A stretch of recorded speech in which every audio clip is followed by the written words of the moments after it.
जुना जालना भागातील शिष्टेकडी येथील चिमुकल्या रेहान शेखचा पहिला रोजा, कुटुंबात आनंदाचं वातावरण।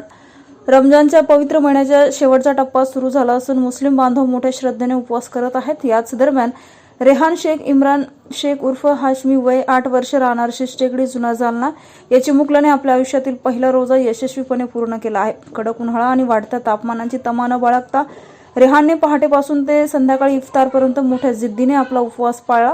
कुटुंबाकडून कौतुक। रेहानने वयाच्या इतक्या लहान वर्षी दाखवलेली ही धार्मिक निष्ठा पाहून त्याचे वडील इम्रान शेख आणि संपूर्ण कुटुंबाने त्यांचे तोंड भरून कौतुक केलं आहे। इफ्तारच्या वेळी रेहानचे हार घालून आणि पेढे भरून विशेष स्वागत करण्यात आलं। प्रतिक्रिया यावेळी बोलताना इम्रान शेख यांनी सांगितलं की आमच्या मुलाने स्वतःहून रोजा ठेवण्याची इच्छा व्यक्त केली होती। त्याने मोठ्या उत्साहात आपला पहिला रोजा पूर्ण केला, याचा आम्हाला सार्थ अभिमान आहे। रेहानच्या या यशाबद्दल त्यांचे नातेवाईक, मित्रपरिवार आणि परिसरातील नागरिक त्यांच्यावर शुभेच्छाचा वर्षाव करत आहेत।